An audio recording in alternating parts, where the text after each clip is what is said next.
Hay una palabra que por lo general circula en los medios analíticos, con colegas, amigos, con colegas mayores, eh, que es una palabra que conviene bien y es vacilación.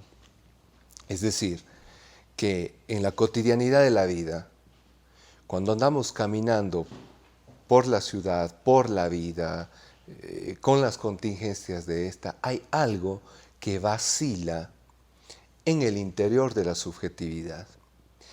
Esa vacilación que podemos ilustrar como esa falta de seguridad con la cual andábamos caminando por las calles o precisamente por los entornos por donde usualmente solemos instalarnos y que solemos recorrer, se quiebra por una vacilación y emerge algo de un malestar, algo de una preocupación, algo de una tristeza, algo que nos hace efectivamente ese carácter de sorpresa, ese carácter de sorpresa que incluso conlleva una pequeña dosis de angustia. Cuando se efectúa esa vacilación, cuando se efectúa precisamente ese pequeño quiebre, es por lo general la manifestación de lo subjetivo en la vida cotidiana de un hombre y que efectivamente un hombre puede o patentizar esa experiencia o sin embargo tomar la decisión de decir no le doy importancia. Hay muchos que dicen sí le doy importancia a esta cuestión y por lo general ahí es cuando alguien toma un teléfono y llama a un psicólogo, llama a un psiquiatra o en el mejor de los casos un psicoanalista para que efectivamente pueda escuchar esa vacilación, que esa vacilación, por cierto, es singular. La psicología se plantea en un horizonte distinto al psicoanálisis. La psicología va hacia la conducta y hacia ello que quiere que esa conducta, al ser un síntoma o al apartarse del medio, pasa a ser algo que tiene más que ver con una disfunción. Entonces, alguien que hace un síntoma, para la psicología, ese síntoma es una falla en la conducta. Y esa falla en la conducta viene a ser una disfunción que ese ser humano ostenta y que se aleja del medio social. Es una suerte de desacomodación. La psicología lo que plantea hacer entonces es que eso se acomode precisamente al sistema. La psiquiatría, sin embargo, con la teoría neurobiológica, lo que intenta es que esa desadaptación, ese síntoma que es una disfunción o que es una desadaptación, sea tratado por medio de ¿qué? De un fármaco, de una pastilla, porque con la teoría neurobiológica aquellas sustancias químicas cerebrales que están desregularizadas vienen a mostrar precisamente el acontecimiento sintomático, es decir, falla en la disminución, falla en la regulación, falla en la producción química del cerebro como si fuéramos unas bolsas químicas, nada más. Al insertar el fármaco, ese sujeto volvería a tener la normalidad y la felicidad en la vida. No obstante, para el psicoanálisis, el síntoma, un síntoma que una persona haga es algo que ostenta, por un lado, una vertiente de verdad y por otro lado, una vertiente de satisfacción, que ya involucra una paradoja. Ya es una paradoja, porque ¿cómo es que para alguien pueda ser un síntoma, una molestia, pero que esa molestia en sí misma se convierta en una satisfacción difícil de abandonar? Entonces, se consulta a un psicoanalista cuando esa verdad y esa satisfacción que encierra el síntoma, en primer lugar, es singular. Dos, está articulada al inconsciente, porque es una producción del inconsciente, es una formación del inconsciente. Y tres, cuando ese síntoma en las otras prácticas no ha encontrado un destinatario digno, como decía Freud. Porque digamos que un ser humano en cierto sentido no es tonto. Uno escoge o uno ve a una persona a quien contarle una cuita, a quien contarle un secreto, a quien contarle un síntoma.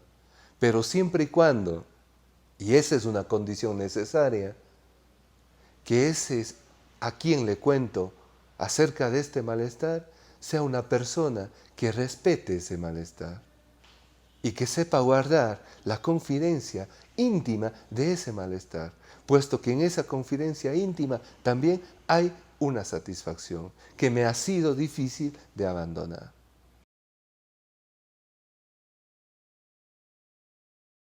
Me gustó la palabra que utilizaste, que es invisible.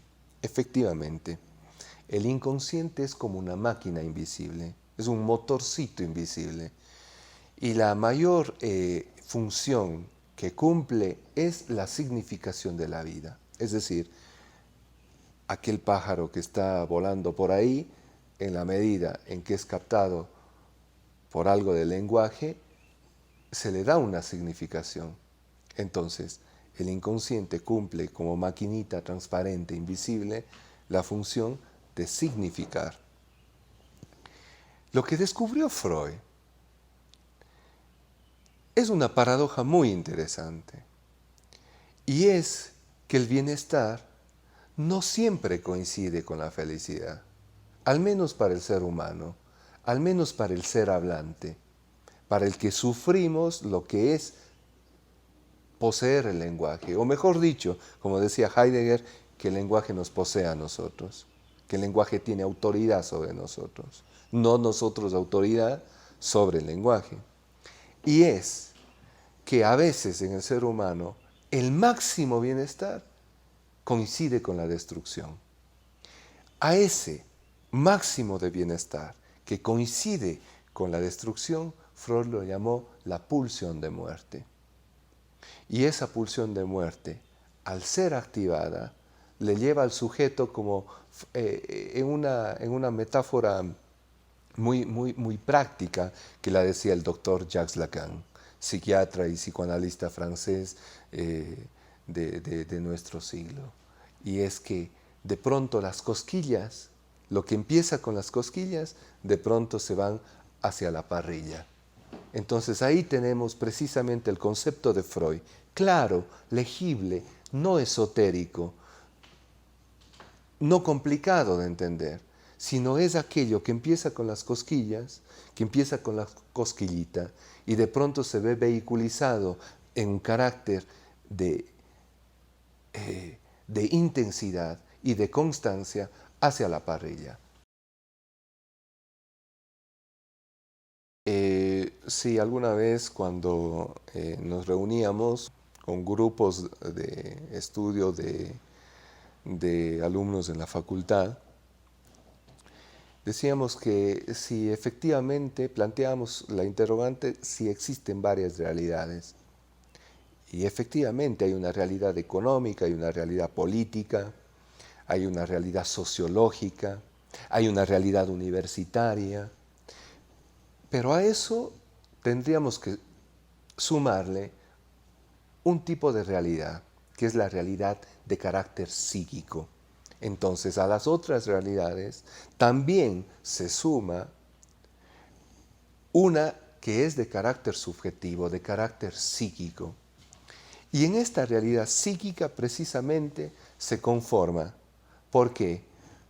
Por aquellas palabras que el sujeto recibió en la infancia, por esas palabras a las cuales el sujeto responde en sus determinaciones de la vida cotidiana. Y cuando digo determinaciones, que son elección de amigos, elección de pareja, elección de estudios, elección de una causa, elección de una ideología. Y a eso le podemos nosotros llamar entonces que es una realidad subjetiva. Puede llegar un momento en que ese no andar, en que ese síntoma como la piedra en el zapato empieza a molestar y dice, bueno, esa piedra en el zapato es de carácter subjetivo. Y yo no sé por qué en tal elección, en tal elección, en tal elección, simplemente me vuelvo a tropezar con esa misma piedra. Esa misma piedra entonces tiene un carácter de repetición y ese es el automatón en el inconsciente. Lacan definió el psicoanálisis como una experiencia. Es decir, que cuando alguien va a un psicoanalista, ha decidido hacer una experiencia de trabajo, de poner en marcha la subjetividad. ¿Y cómo en marcha la subjetividad? ¿Cómo se pone en marcha la subjetividad? Por las palabras. Es decir, contarle al analista, jamás en una experiencia solitaria, contarle al analista precisamente esos sufrimientos, con esa gran paradoja que ya habíamos citado anteriormente, de que es un sufrimiento, pero que a la vez encierra ese sufrimiento adentro de sí una satisfacción. Entonces, ir al analista es abandonar la experiencia solitaria de conformarse por tratarle en la vida mediante el arte, mediante los libros, mediante la música, mediante cualquier cosa, tratar de darle un sentido a ese síntoma, es decir, tomar ahora la decisión de no hacer una experiencia solitaria, de no hacer una experiencia mesiánica, de no hacer una experiencia filosófica del síntoma, sino hacer un análisis de ese síntoma. Y al hacer el análisis de ese síntoma se necesita de otro, se necesita de un analista y se necesita de que este analista haya pasado durante mucho tiempo, o al menos algún tiempo, una temporada, por su análisis personal. Y ese análisis personal que realizó ese analista haya sido verificado en una escuela, de que haya sido sometido al control por otro analista par y que ese psicoanalista también haya decidido llevar la experiencia analítica lo más lejos posible. Por ahí hay alguien que dice, he hecho un análisis en 4 años. Eso es un día, para parafrasear alguna vez la experiencia que en análisis yo mismo le había comentado a quien aceptó llevar la dirección de la cura analítica, en mi caso. Le había dicho que ya era mucho tiempo haber estado en análisis y me dijo, pero si eso es un día. Entonces un análisis, para quien se forma como analista, tiene que ser llevado lo más lejos posible. Y en ese sentido, Lacan decía que cuando uno deja de ir al analista, y decía cuando el sujeto se siente feliz. Uno deja de ir al analista cuando ese sujeto, después de atravesar por un sufrimiento, un día decide dejar al analista porque ya se siente un poco feliz, un poco feliz.